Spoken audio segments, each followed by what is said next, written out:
2. And welcome to the Steelers Depot live stream here on this Monday, August 23rd. I am Alex Kozora. As always, with me is Bryan. Good to be back with you guys as the Steelers preseason getting close to the end here. 5 more cuts to come tomorrow, and then on August 31st, the cut down from 80 to 53. Carolina Panthers game, the final preseason game on Friday. So good to be back with you guys again. We'll be answering, Dave and I, your questions for the next hour. Dave, how you doing? Thanks for being here. Oh, I'm doing great. We got some football obviously on tonight, and I'm just sitting here squirreling away those nuts, as Mike Yeah. as Mike Tomlin said today. That's Mhm. a new one. Yeah, he's been working on his off-season Tomlinism. So let me know if the audio is good. I had a small issue, mostly on my end, before Dave and I got going here. So chat, if you guys could let me know if you can hear both of us. I imagine that you can. And then we will get on with the questions again. We will answer as many as possible for the next hour. If you want to have your question be guaranteed to be asked and answered by Dave and I, move to the front of the line. Please send a super chat and do that, and we will be good to go. So audio seems good. And so we will start and appreciate you all being here. I think the looks like the first question comes from the last Stylebender with a question and a comment. A comment for Dave says, "Don't worry about being hard on Kendrick Green, Dave. We all want him to succeed and be a solid starter." Also, how do you guys think this is number 4 middle linebacker pick? Mine would be Marcus Allen. So your thoughts on Marcus Allen, Dave? Well, I think more than anything, he's proven that he at least deserves the to start the season number 4 on the linebacker depth chart. More obviously depends on what you need. If you need more of the Mac type, the run and chase type, that's him. By season's end, you would obviously hope that Buddy Johnson starts working his way up the up the depth chart there, but.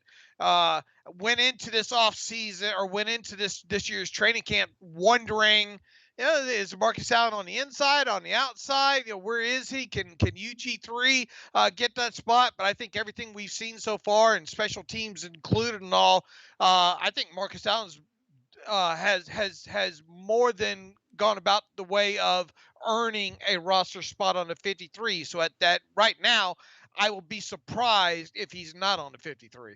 Yeah, I think again being that up back on the punt team is really crucial. I think Buddy Johnson probably tries to redshirt as much as possible this year, so he'll obviously make the team. But I think Marcus Allen could get the hat over him on game day. I will have my updated Steelers roster prediction tomorrow morning, and there are definitely a couple of changes there that are worth noting. So will not be an exact copy of the last version. Let's see. Ron, I don't know how to pronounce it. I apologize. But the question is, has Presley Harvin III done enough to win the punter job? I think it's still close. I think his battle's not quite over yet. I wish they would punt more in the preseason. First time I ever said that about a Steelers game, hoping for more punts, but just haven't done a whole lot of it the last 2 days. Jordan Berry could not punt, did not punt against the Lions, did not get the chance to. So I know we are all the fan favorites of Presley Harvin III and his story and his size and all that fun stuff. But this is a very real battle, and Jordan Berry's had a good camp, and I don't want to dismiss that. Boy, there's going to be some pitchforks and torches out if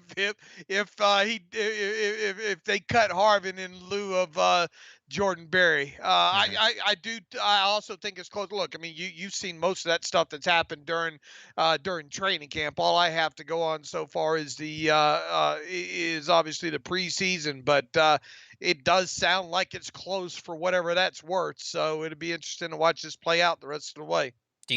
What are the odds? I know your information is more limited than mine, but what are the odds you think Harvin wins the job if you could put a percentage on it?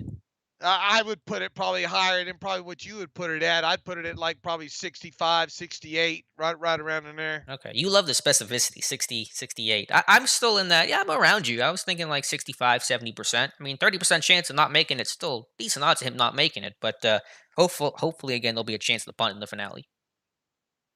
We've got a super chat here, a really generous one from our friend Double HH. Really appreciate it. $20 super chat, far too kind. Says, I went to the Eagles game and wow, that was quite cathartic being able to watch a live football game. Luckily, got tickets to the game in LA during the regular season. I'll be well informed again listening to you guys. So, no question, it's just a comment here. So glad you go to the Eagles game. I'm sure that was a ton of fun. I'm sure it's a lot of fun for fans getting to go to games this year. I'm sure it's great for players and just the overall atmosphere of football coming back. So, really appreciate that, Double HH. Yeah, appreciate it. You couldn't get me in a stadium nowadays, Alex. You just couldn't do it. Even Uh, even before the pandemic, though, we couldn't get you into a stadium. Yeah, even before that, you couldn't get me in one, and you certainly couldn't get me. Look, I love the luxuries of sitting here with three TVs and two computers, and clicking on the rewind as soon as the game is over with, and get to the all 22, and plus don't have to deal with all the someone going nutso like evidently Yeah. a couple people the other day at Heinz Field there, man. Uh, I have no use for that stuff. So I'm glad he enjoyed his trip there. But I think I have seen my last pro game in person. To be honest with you, But you got to make it out to training camp one of these days. Hopefully, back at Latrobe possibly, next year. possibly we'll see. Ozzy, thank you for the kind words about the show. Also has a question. Actually says Harvin has done enough. So just a comment there saying that Harvin has done enough. It has been a good camp for Presley Harvin the third, and I suspect a draft pick who overall has punted well will win the job, but don't want to guarantee it. John Pennington, good friend of the channel and over on Twitter, says Dave and Alex, players like Sexton, if they don't make the 53-man roster, will be signed away. So wouldn't it be smart to try to keep some of these players instead of trying to get them to the practice squad?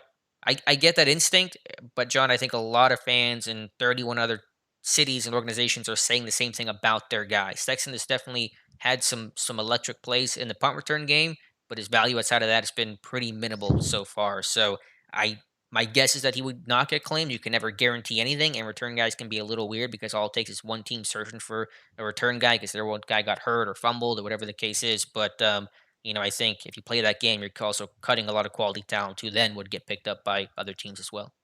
Yeah, you can go to any team message board right now, and there's probably or blog. They're probably talking about five guys that you can't cut because there's no way that they make it through waivers. Right. We go through this every year with this, and look, I get it. I understand. People liking some of these younger players there, but I mean, unless Sexton takes one to the house, really, and even then, I think it becomes kind of questionable there. I'll be shocked if Sexton is claimed off waivers. To be honest with you, Hmm. and I think really at this point, anybody the Steelers cut at this point, the Roches and the Jameer Jones, and look, I mean, I'm rooting for those guys. It'd be nice to see one of those guys kind of make it, especially of that young outside linebacker. And I know people just don't like us talking about the special teams value of a guy like Cassius Marsh, but the likelihood of both those guys, even if they are to get cut, clearing waivers and making it to the practice squad, is high. Hmm. It just is. It's just everybody falls in love with their own so much, and they tend to look past, I think, sometimes the obviousness of it all. And Right. teams, for a player that has not been with a team, for a team to like a player that much to claim them off waivers, they would have to instantly have a plan for that player. And that's why you don't see a lot of players get claimed off of waivers. It Hmm. does happen, but I would be surprised if the Steelers have anybody claimed. To be honest with you. There is a follow up question, a super chat from D. Heverly. I think that's a new name, so appreciate the super chat. Also, a question on Matthew Sexton says, chances Sexton makes it. Dude is electric every time he touches the rock. Not impressed with Ray Ray at all since he's been on the team. Again, Sexton's had some impressive plays, and I am all for keeping him on the practice squad as that emergency backup injury option. But McLeod, I don't think has even gotten to do any return work in games in the limited action that he's gotten this year. And B, again, remember how bad the Steelers' kick return game was before last season. And I'm not going to credit all of that to McLeod. The blocking is just as important as the return man. But McLeod was finally the guy to get this team out of the basement and be at least average in the kick return game. I think they finished, 11th actually overall for the season. It kind of faded a bit down the stretch. So don't forget how good things looked last season because they look really, really poor for literally the 3 seasons prior to that. They were dead last or 31st in kick return average. And McLeod, I think, was a solid part of that. So Sexton, if he has a huge game against the Panthers, maybe, but I think practice squad is going to be more his home. Sexton's really going to have a very, a jaw dropping finale against the Panthers. Look, we've seen guys like Stephon Logan, and I mean, we've seen the Roosevelt Knicks and those kind of things happen before, but it really is going to have to be one of those standout performances. Because look, I mean, quite honestly, how many receptions does Sexton have as far as the passing game goes? So we're talking about a guy that even though we have seen him on tape and have liked some of the things that he has done on tape in college, I mean, you've obviously seen a little bit of that stuff in practices, but what have we seen actually in under the lights when it really Hmm. matters? And we've heard Mike Tomlin talk about how under the lights weighs, like it or not, weighs heavily into some of the decisions with these guys. And you know, I I've been all for trying to throw the football to him down the field, but it just hasn't happened in that. And you know, look, I mean, I was a little bit more optimistic about Sexton before training camp got underway, but obviously three preseason games into this thing, he would have made it a lot interesting had he taken that one to the house the other night. You Hmm. know, but he didn't. And ifs and buts and candies and nuts, you'd be squirreling every day, right? I think that's how the saying goes. Oh, something like that. Something like that. Yeah, I mean, again, we're not trying to kick Sexton out here. We both like him. We both talked him up before camp, and I think we both want to have him on the practice squad, and that makes him one injury or one string of bad performances away from being elevated. So I want to keep him around. It's just he's only been a punt returner, hasn't done any kicks in a game yet, and if you're going to be a return guy, and only a return guy, you better do both. And he's only done punts so far. And make no mistake about it. Look, I mean, I am less married to Ray McLeod than Alex is. And in other words, I think Alex is more in the pro keep McLeod than I am. I Hmm. I don't think the guy offers you anything in the passing game, to be honest with you. Right, but he And doesn't need to. You get all these sure, other talent. I get that, but I just don't think I don't what happens if you run into a situation where God forbid you need another slot guy. Hopefully it wouldn't be him as the next guy up, even though he has been running in that position. I haven't seen it with him. He's just I mean, glorified Brian Switzer, if you ask me. At this point, I wasn't too impressed with his really the overall makeup of his college tape as well too. And the reason he didn't stick with he is one fumbled punt away from possibly being off the roster anyway, because Hmm. that's the thing that got him that's the thing that got him kicked out of Carolina, was the ball security factor. So you can bet that even if he does make this roster, I hope he hasn't bought a house or anything. Yeah, right. Yeah, those return jobs are always unstable. That is life in the NFL. If you guys could like the stream, we'd appreciate it. Get more people coming here. But thank you for everyone who has been here so far. Have a question from, let me find it here. Lumberzack94. Hey, Dave and Alex. Love the show's content as always. Wanted to ask if you guys could speak on Friar Moose. Yes, that's what I'm calling him. His overall blocking from what you've seen, and is it number one tight end yet? I would say Friar Moose blocking has been okay. It's a work in progress. Have seen some improvement. The Eagles game, I had an article on Steelers Depot that kind of showed him adjusting mid game and having a better backside cutoff block than his first snap of the game, which was a holding call.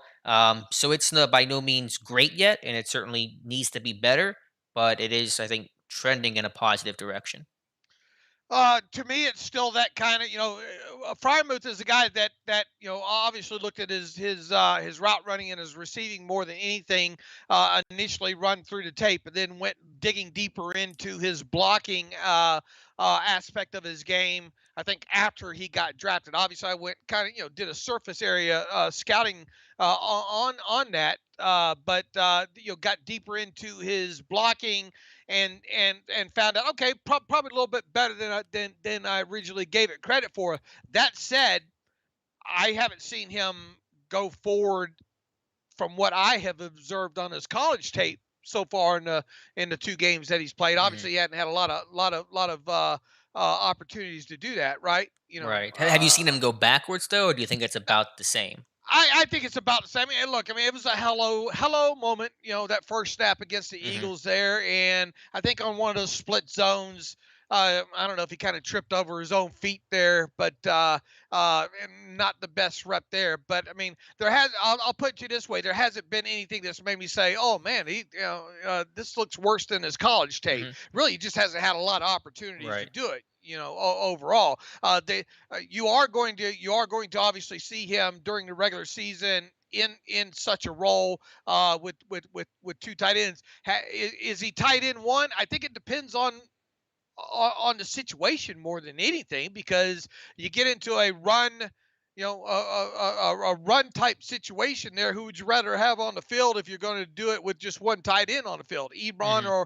or Pat Fryermuth? I'm sure your answer is going to be Pat Fryermuth, but uh, is he tight end one yet? No, I mean, look, it's easy to get excited about what we saw. I mean, it was a damn good game that he had, especially on the receiving point end of things. But didn't we know to kind of expect what we saw the other night anyway? Sure, it's good to check that box. I would say the fact that and I agree with you, that he hasn't looked worse than college is a good sign considering the massive jump in competition that he's taken here in the NFL. So I think that's actually positive, even though it is kind of a plateau overall. But yeah, I I mean, think it is work in progress. the scouting report on this kid was he catches everything and he's very good in the red zone Hmm. coming out of college. All right, what did we see the other night? Right, exactly that for sure. Right. Speaking of tight ends, a question from Wes Hickok: how do you feel about Ebron heading into the season, looking beyond your own grades, Alex and Dave? I still feel fine. I mean, obviously, he's going to take criticism, and rightfully so, for some of the inconsistency and drops. And I think his blocking has improved from last season, but it's still not. At best, it'll be average. Or it's still below that mark, I would say, right now. But I don't want to completely dismiss. I mean, this guy had caught 50 passes for over 500 yards and 5 touchdowns last season, which very few Steeler tight ends have ever done. And he definitely proved to be a weapon in the red zone. All five of his scores came inside the 20. So I don't want to dismiss that either, even though it is kind of in vogue to be hypercritical of Eric Ebron. I mean, he is what he is. Right. He is what he is, and he is what he has been. Other than catching a few more passes last year, and look, I mean, you stay healthy and stay on the field. That's going to happen. The last season with the Colts was cut short, right, by the ankle issue there. I mean, he's had some decent seasons, and he's another one that's really made his mark, really more so at the NFL level with the red zone production there. And now he's going to have a little bit of competition, I think, as far as that goes, with a guy like Pat Fryermuth and all. So, I mean, has my opinion of him changed? No, he's going to drop. Look, go ahead and get your sheets out right now and put him down for at least 7 drops, because Hmm. that's he's going to have that. Go ahead and put him down for about 5 blown blocks in run situations, because that's going to happen, and then put him down for at least 5 touchdowns, because I think that's going to happen as well too. Now, what is his overall? Will his reception totals be the same as they were last year? I have a feeling they're going to go down. You got a guy like Najee Harris. You got a lot of hands out that you got to Hmm. feed there. So I think his overall production, his receptions, and his reception yardage goes down. But I think the rest of the stuff, unfortunately, stays the same, and that means drops and blown Right. blocks and those kind of things. And hopefully they're just throwing a bit less than they were last season, which I think will bring down numbers across the board. Sure. Mutated Genome, how did Dan Moore Jr. grade out versus the Lions? I don't know his PFF grade. I think it was decent, but I don't know offhand. I don't know if you have that information from Clayton or somebody, Dave, but it's his first game at right tackle. And so I just watching the tape, I haven't gone through everything. There were some moments of issues of balance, maybe oversetting and opening up his hips too much and stuff like that. But for a guy that hasn't played a lot of right tackle, I thought he hung in there pretty well.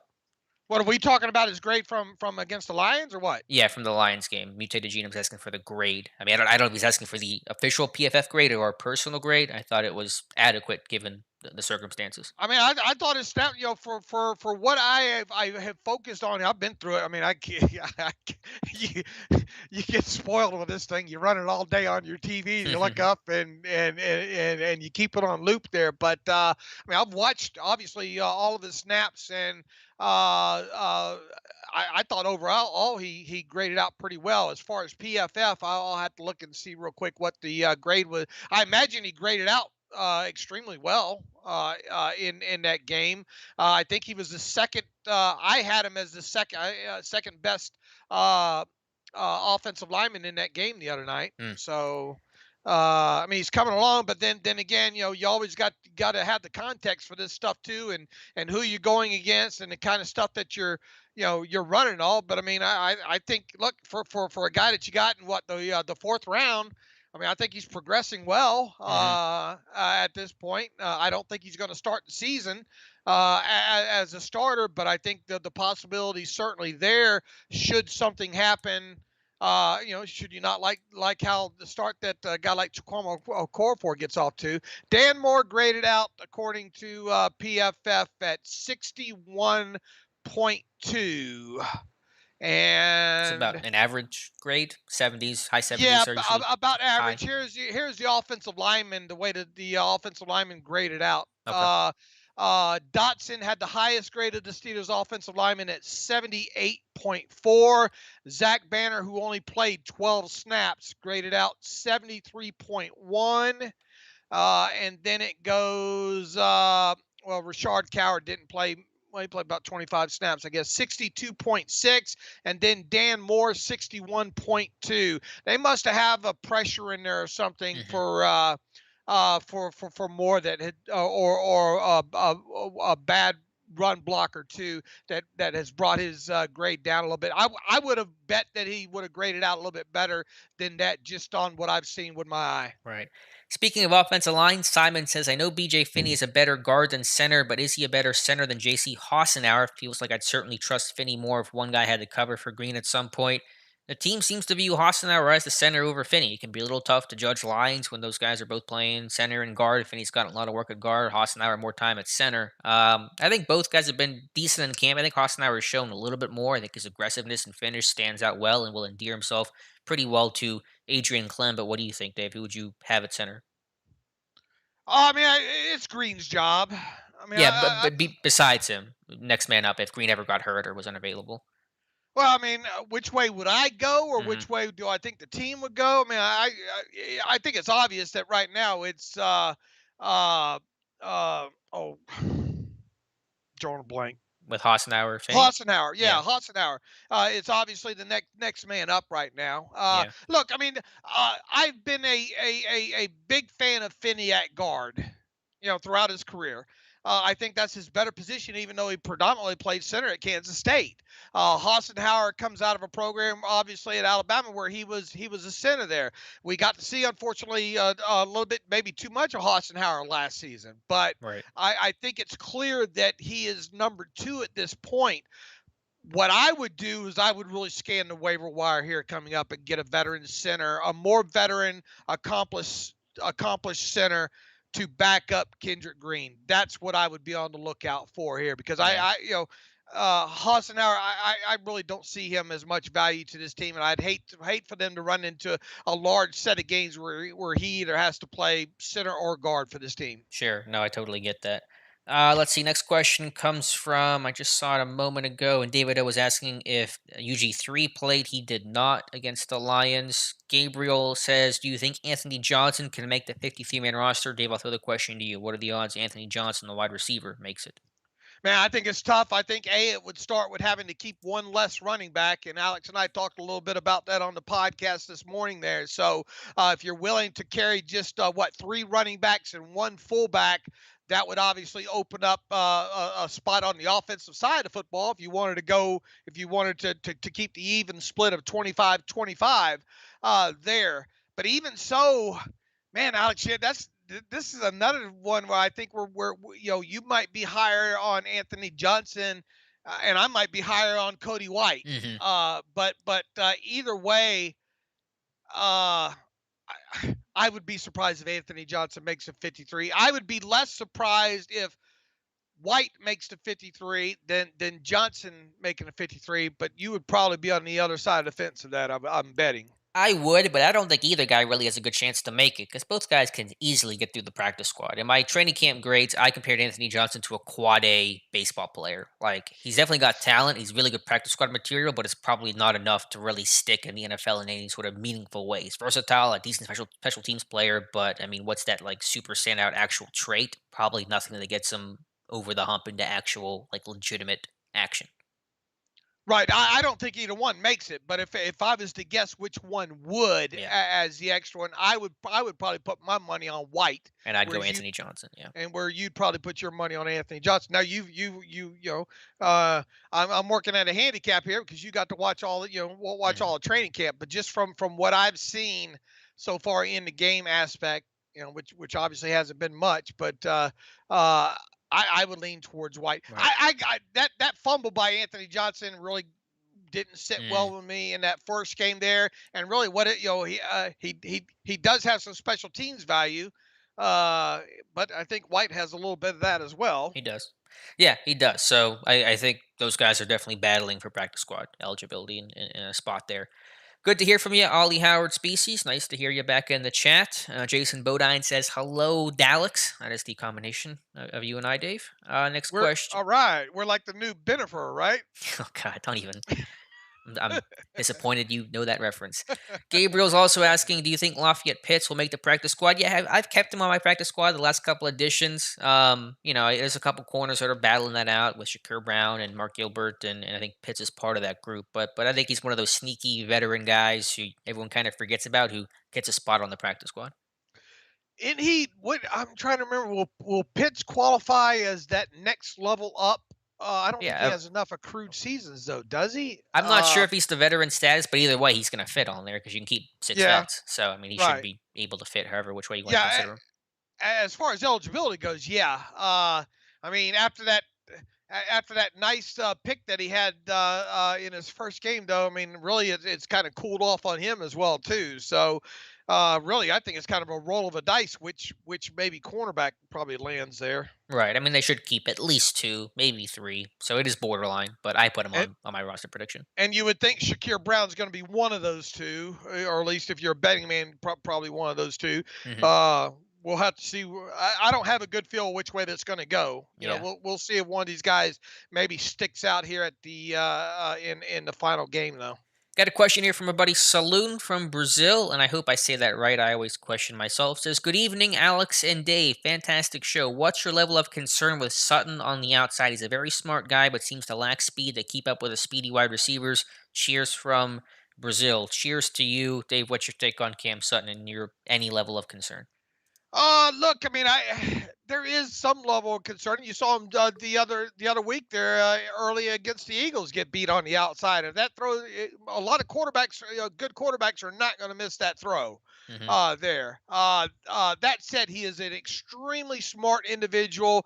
Uh, as far as talent goes, I mean, we saw what was it? It wasn't last. Was it last year during the? It wasn't last year during the preseason. Maybe it was the preseason before that. But in the limited snaps that he has had to play outside so far, they haven't been awful. Uh, here's the cop out here. Rush and coverage go hand in hand. hmm So, as the Steelers' coverage, even as a whole, regardless of whether it be Joe Hayden, James Pierre, Cam Sutton, whoever on the outside, the better the Steelers' pass rush is, the better the secondary is going to look. Plain and simple. So if you're going to get in a situation where the Steelers secondary or Steelers front seven is not getting good consistent pressure on opposing quarterbacks, then you're probably going to see the secondary get shredded a little bit there. Uh, he's a pretty good tackler. He's a smart individual. He knows where everybody on the field is supposed to be. He's probably going to play quite a few, at least early in the season, positions in the slot. So look, as this pass rush goes, so too does this defense. Right. Yeah, it's a unit with 50 plus sacks in each of the last four seasons, and I think they're on track to do it again for a fifth time, and they certainly will probably need to. I do have concerns about the speed of the secondary and the corners in general. Joe Hayden, I know he says he's as fast as he was 5 years ago. I'm not as optimistic about that.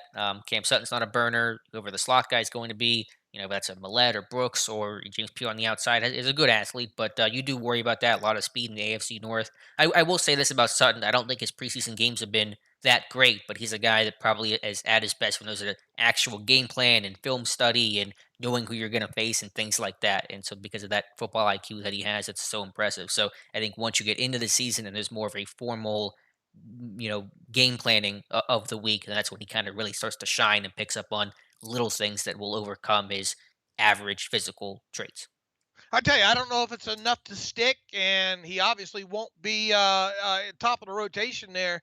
We'll see if he's done enough. It started off camp and the preseason, kind of wondering, man, if this guy's on the outside looking in. But I think Justin Lane's done a little bit here lately. It really has surprised me. I think even what on the Yankee concept. In one was it this past game or the It game was. before, doing a good job of making sure reading and gaining depth in that, and at least realizing that he recognized what he recognized and got himself in position to make a play. Yeah, that was the old zombie call on that over post combination where Norwood took the crosser and Lane became the free safety and broke it up. And Tomlin made sure to mention his name today when they were asking about James Pierre. So that's a guy that I've kind of downplayed his chances, but I think I should start playing up his chances of sticking on the 53.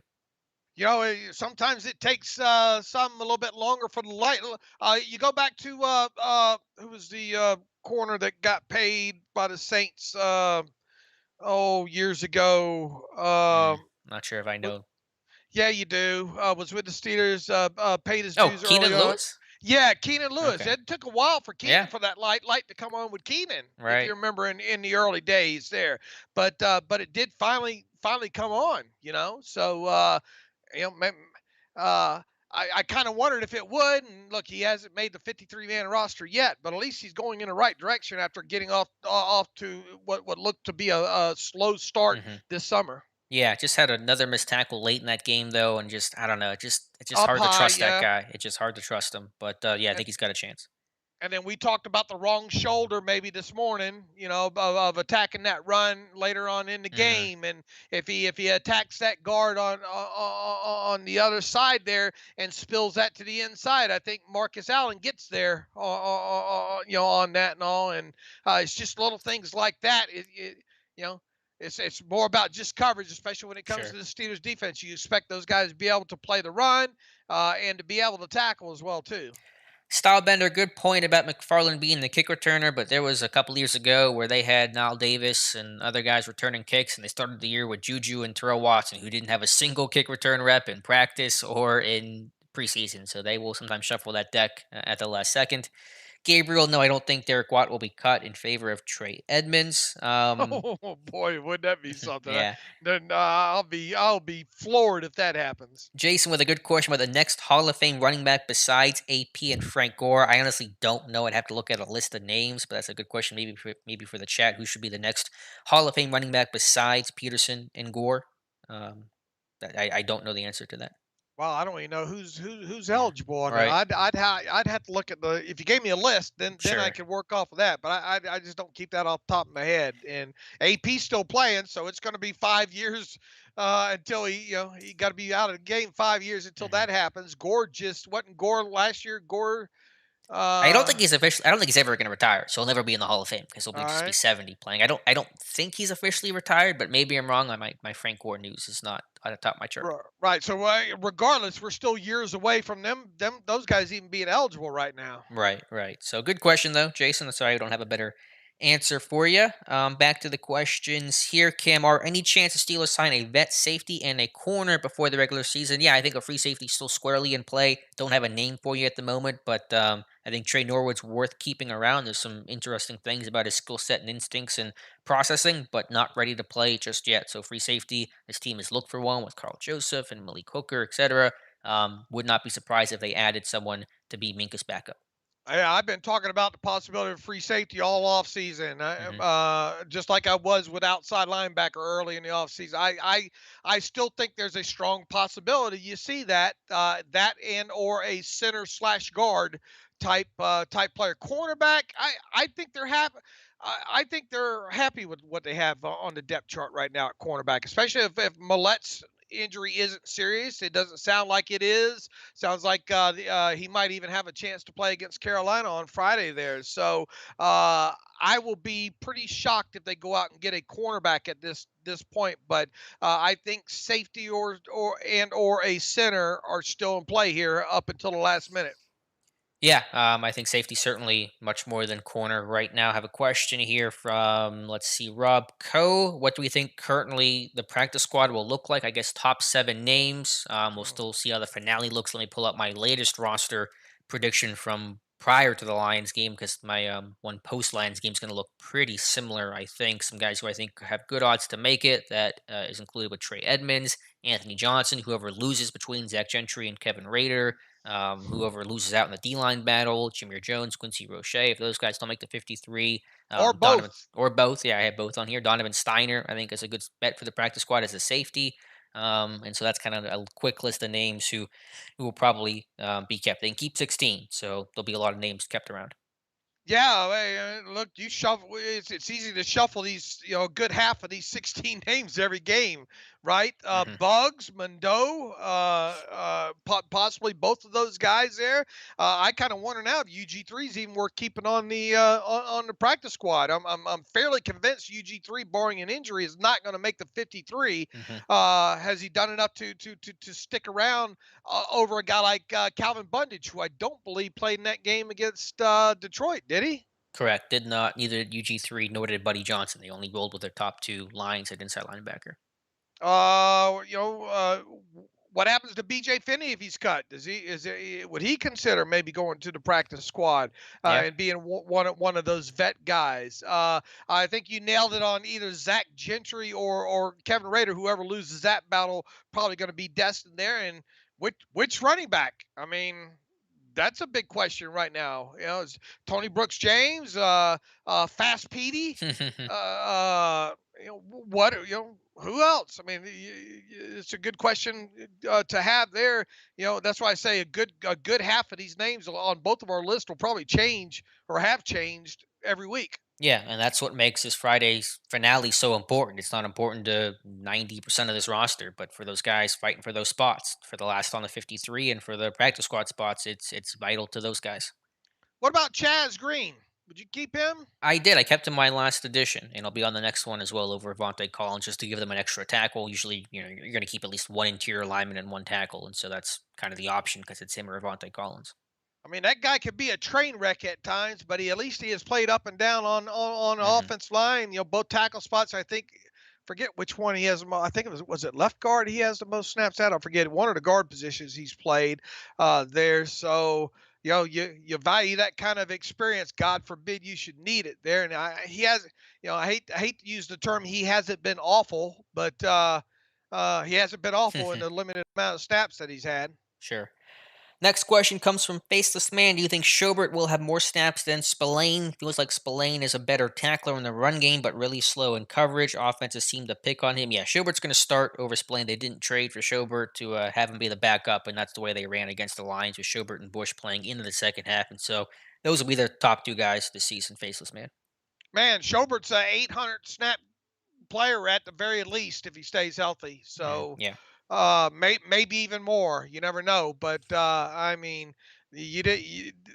There's a reason they went out and got this guy, and bless Splain's heart. I mean, Spillane is a great kid. Every time he gets up there on the podium and speaks, man, that makes me want to go out and, I'm not a jersey buyer, but I would probably buy his jersey. But just because he's a good human, he gets the whole Steelers philosophy in the way of doing business. But the fact is, he's just not a starting inside linebacker at the NFL level there. Now, the good thing about it is he'll go back to special teams and probably give you a little something there, and Hmm. and quite possibly could end up leading the team in special teams tackles. Yeah. That was his path. Uh, He's a really good special teams guy. right. So if there's a I guess the downside with him not being the starter is at least there's the upside that he should be a quality special teams player for you. But Schobert's going to be the guy and should Hmm. play at least 800 snaps, I would think, Yeah. in 2021. Want to welcome Smacked Out 98, who says first time on the show, guys. Thanks for being here. Zach Freeman one says go Steelers, and we'll get back to the questions here. One from Chan Yang. Hey, Alex and Dave, love the podcast from Vancouver, BC. After seeing the offensive line start to play better the last few games, what do you think is the next area of concern in the team depth wise? I think is what Chan is saying. What do you think concerns are depth wise for this team beyond the offensive line? The offensive line.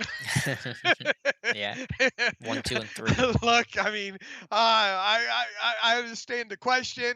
Uh, it's still look how this team goes. I really think, especially on the offensive side of the ball, is going to depend a lot on this offensive line. They've got good receivers. They've got some quality tight ends. They obviously got a high pedigree guy in Najee Harris in the backfield now. It the question marks still look, and it was a decent game for this offensive line against Detroit, but Detroit was without a lot of guys and all like that. And I know that's not the Steelers' fault there, but until we get about 3 or 4 games into this season, you can't help but your answer be, to say that there's still question marks about this offensive line. And until we can get some of those answered, I think it starts there. And once again, I think people saying, well, Ben Roethlisberger this, Ben Roethlisberger that.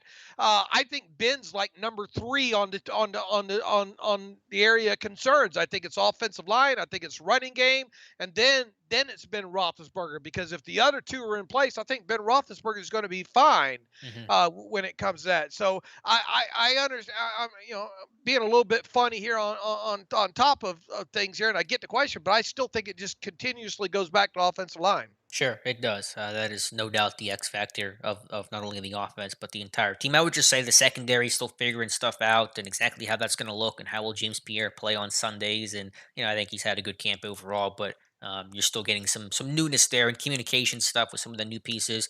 That's always something you think about. But yeah, that would be my next concern, I suppose. Not it's a I, huge I concern. I tell you what, that outside linebacker position's come a long Yeah. way. I mean, just from 2 months ago, it is night and day with the addition of Melvin Ingram and Alex Highsmith and both of their guys' play. It's been impressive, and oh yeah, that number 90 is going to suit up for Week 1 as well. Yeah, and here's the thing: if you're in this chat and you're listening, say your rosary that they hold out Hightower and Ingram from that Friday game. I've seen enough there. I don't need to see anymore. Let the kids play this one. Let Hmm. uh, let Roche and Jameer Jones and all get plenty of snaps there, because man, what I've seen out of Ingram and Highsmith right now, I've seen enough, man. Rest those guys. A lot of questions about the O line here. One from Simon: is Dan Moore going to be the backup swing tackle? And if so, will we see Hay cut? I think Moore could be, but even if he is, I would still keep Hay because I don't know what you benefit by cutting him. You're not saving a lot of money. The comp stuff isn't going to play a factor, and he's still a decent run blocker that's going to be at least a weekly inactive and excuse me, next man up if there's an Bless you. injury. So excuse me. Bless you. So yeah, I would still keep Haig just to at least be that inactive because there's really no strong benefit to cutting him. Yeah, and look, I mean, if you go back to when Haig was signed, I think the amount, even though it's not astronomical, kind of surprised both you and I, Alex. Hmm. But even so, you understand why they did it. You don't know who you're going to draft, and you at the time you probably had a pretty good sense that that you were losing Villanueva, that you're losing Filer, yada yada, and you were probably still a little tiny. Want to make sure Zach Banner got through the rehab and stuff like that. So I understand the timing of the signing and all like that. And it'd be one thing if you had a guy like Haig that would cost you 3, 4, 5 million dollars against the cap this year, which he doesn't. So you only save. I mean, even if he got replaced by some sort of a rookie salary at 660,000, being as how Haig has $1 million base salary, I mean, is it worth cutting him? Does he? Surely you would think that he has enough value to offset that you only save 340,000 in cap space there. So the decision on Haig will be made based on, is he one of the best 9 offensive linemen that you can keep in the Right. story? That's what the decision comes down to. It doesn't come down to any compensatory formula. It doesn't come down to any cap savings or anything like that. And if you're drawing up, if you're the Steelers coaches and you draw it up, you say, look, Joe Haig is one of our best 9 offensive linemen, then he stays. Now, as far as Dan Moore being the swing guy to start the year, I, it's possible. I think it's possible. I think you cannot discount the fact that Dan Moore played a lot of snaps against the Lions on the right tackle spot. However, that's the position that he needs the most work at as well too. So you better get it. So you Hmm. could look at it as if, okay, well, Haig's going to open up the season maybe as your swing tackle, but Moore's going to be right behind him and potentially overtake him for that spot as the season goes on. Or you can say, well, Haig, we'll keep Haig on the side and break glass in case of emergency, Right. and we'll let Dan Moore be the swing guy to open up. Yeah, I think it could go either way at this point, but I think Haig will be kept. At least I think he should be. Marcelo says, I'm a bit concerned with Chuks play this preseason. Shouldn't the Steelers have a competition for the left tackle job? It feels to me that job was given to Chuks with more being tested at right tackle. Yeah, it appears the core four has won it. Could that change come a month into the regular season? Sure, I think it could. And so I don't think he's been particularly strong. I think he was better against the Eagles than people said. I think he was not very good against Detroit overall. Struggled with power and bull rushes quite a bit, but they're going to see what they have in him. His contract's up, and they want to see if he can be the long term guy. And I think he'll be given that opportunity at least. I don't know. Need to take Zach Gentry, put him on that weight gain I was, 3000. yeah, I've thought about that. I was like, could you do that? Could you make him a big tackle? But Probably not, but I yeah, mean, what'd you think about that hand usage clip that I posted mm-hmm. up on the Twitter machine there? Everybody was kung fu fighting. I mean, look, He looked good. he did look good. There's about 4 or 5 Yeah. pass protection snaps in that game that I had to do a double take, make sure I had to put my glasses on just to make sure I was looking at the right number there Mm-hmm. because he looked good in pass pro in there, and the thought did cross my mind maybe you put him on that weight gain 3000 for the season, see if you make a left tackle out of him. Yeah. But I think that's might be a little bit of a reach there. I was like, did Villanueva lose a lot of weight and come back to Pittsburgh? I was like, I don't know. I'll spoil this though for the chat since you guys were so kind to be here. Guess who's going to be on my 53-man roster for tomorrow? Zach Gentry. I put him over Wow. Kevin Rader. I did that because A, I thought he played well, and B, we got the charting from Tom Mead. Gentry played 11 snaps on offense before Kevin Rader came into that game, and so for me, I was like, that tells me something. Yeah, the thing that still kind I get it, and I was surprised at some of those snaps that I saw with him, the quality of them. Hmm. I still wonder about the special teams aspect. I What get is that. what has he done on special teams? Because if he does dress as a third tight end, he's got to play on special teams. Right. If he's even active, which I don't think is a guarantee necessarily. But then the Okay. question is, why do you keep him? But just, I would personally keep Kevin Rader because I'm with you on both those fronts. A better run blocker, a better special teams guy. But based on the pecking order, it feels like Gentry, and I guess theoretically he does have more upside as well, even though I don't think that ceiling is immensely high. But that's my shakeup on the roster for tomorrow. Okay. All right, back to the questions here. About 10 minutes to go. So if you guys want to ask a question, please do so in the chat. Thank you for being here. Over 100 people here for today's live stream. Is that a copyright infringement or whatever? Do I owe royalties whenever I Hmm. sing a Oh song like yeah, I that? think YouTube just striked us actually. So Oh, okay. yeah, All right. we're actually they said the singing was so off key that they couldn't recognize it as the actual song. Yeah. Where's my when I was in the band in younger days, you could work all that stuff out with machinery and all. We'll auto tune it for Oh, you, there you Dave. go. Next question here comes from, let's see, I'm trying to find one. Mohammed says, how good do you think Dotson really is? We'll find more of that in year two, but I think it's been really impressive after all that, talk about everything in the offseason and the start of training camp. But last two games have been pretty good, Dave. Yeah, they have been. Did you see him drop anchor on that Yeah, one? did it like at least twice in that game. Just you cannot move that guy.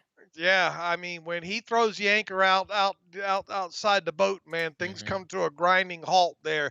He has been by far and away the Steelers' best offensive lineman throughout. Well, he's only played the 2 games, right? Right.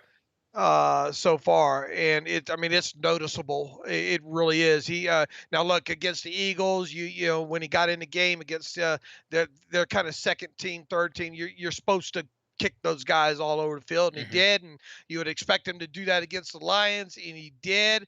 The obvious test now is, when you get into the regular season here against the other first teamers, how does he perform? But by far, he is the Steelers' best offensive lineman, and it's not even close, if you ask me. Yeah, and just a quick reference on the Gentry discussion. David O with a good reference, calling him shades of Larry Brown, who was a tight end turned offensive tackle. So like the shout out there.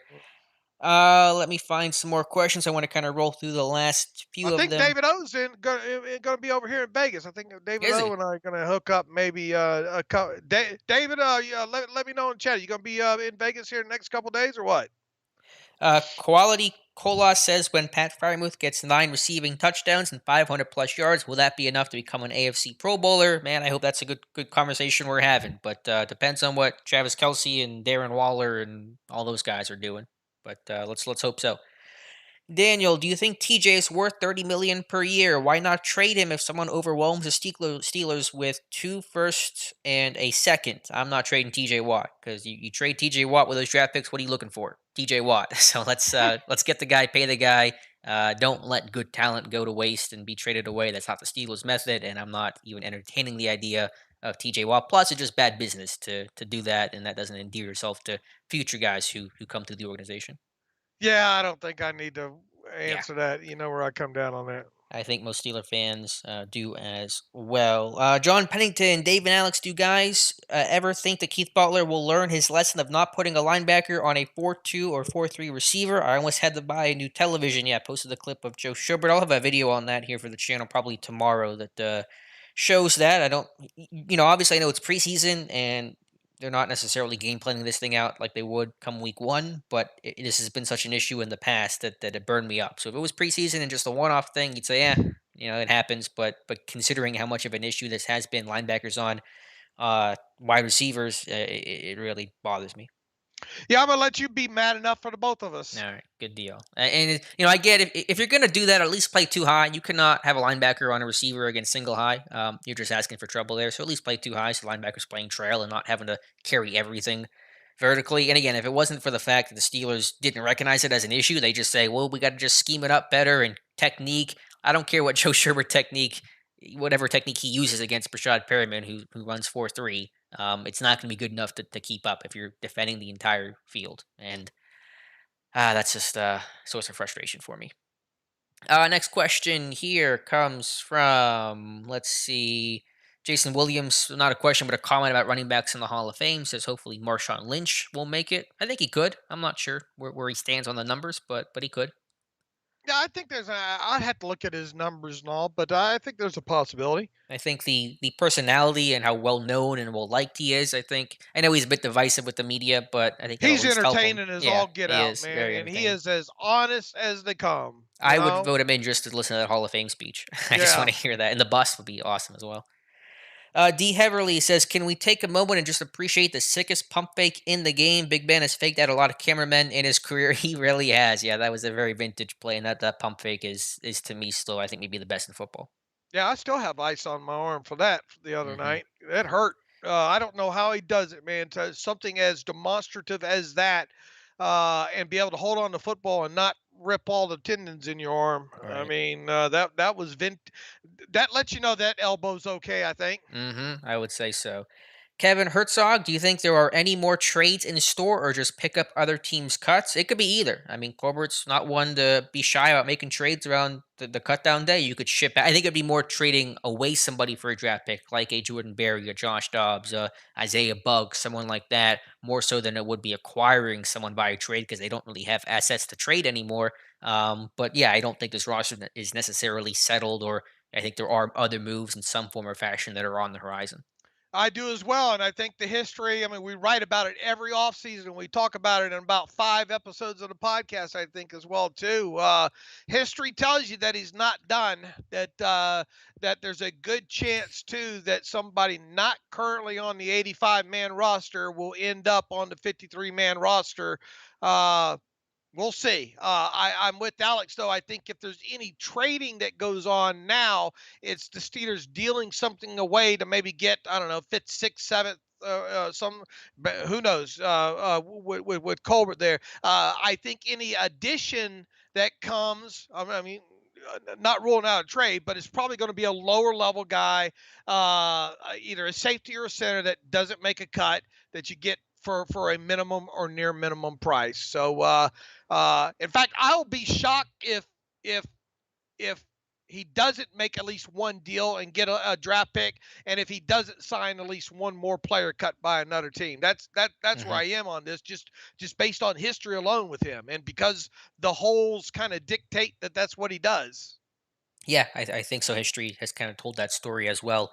Resurrect X. Hey, Alex, if Ben doesn't retire, do you want to see him play and be our starter for another 3 to 4 years? I don't know why, but I feel like he isn't going to retire after the season. If he plays at a high level, Resurrect, and he's winning games and his team looks good, then I'm all for Ben being the guy. So I'm not opposed to that. I was not opposed to him coming back this year. I know a lot of Steeler fans were ready to start to turn that page, but I think after watching that Lions game, those concerns and proclamations about Ben's demise are a bit early here.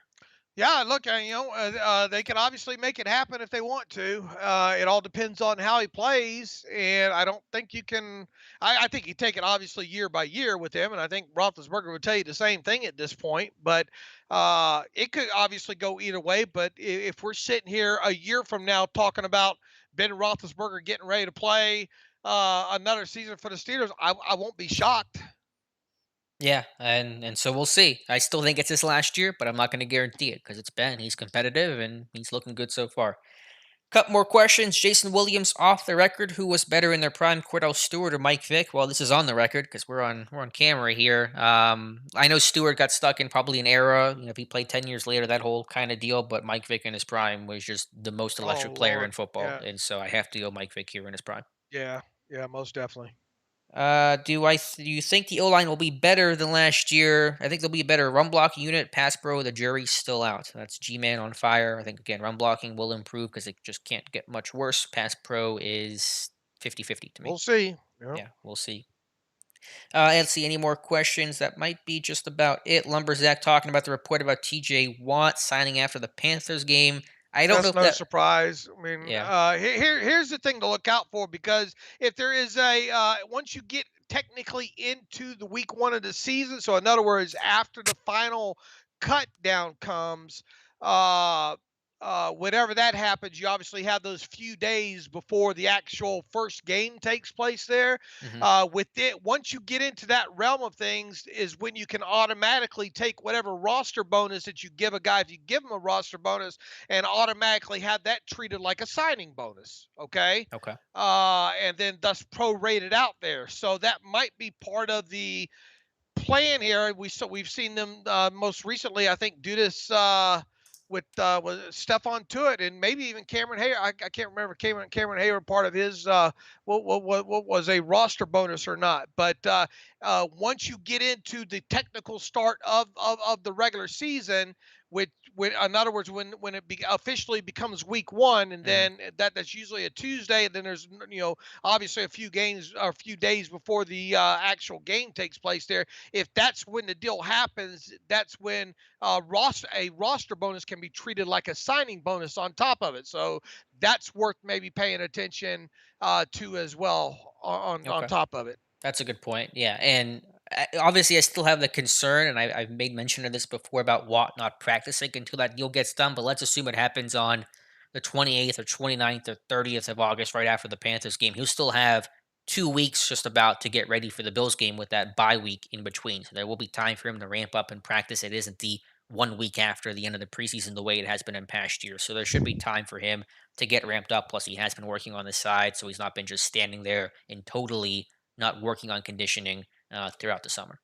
I just pulled this up for you here on Cameron Hayward's deal last year. Remember that got signed on September 11th, Mm, right before the season started. There, he was given a $17.5 million signing bonus and a first-year roster bonus of 2.75 million, and that roster bonus of 2.75 million was treated as a signing bonus because of it being so late in the offseason. So not only did he have the $17.5 million signing bonus, which is fully guaranteed, he had the 2.75 million, which is virtually guaranteed at that point, which is hmm it's not technically, but virtually, and then that's also treated as a signing bonus, so it can then be prorated out the additional 5 years. Right, there you So go. you might see, I'm not saying it's going to happen, but don't be surprised if we get past the Panthers game and past the initial cut down day where we're officially in kind of week one, and then the Watt deal happens. If Okay. it does,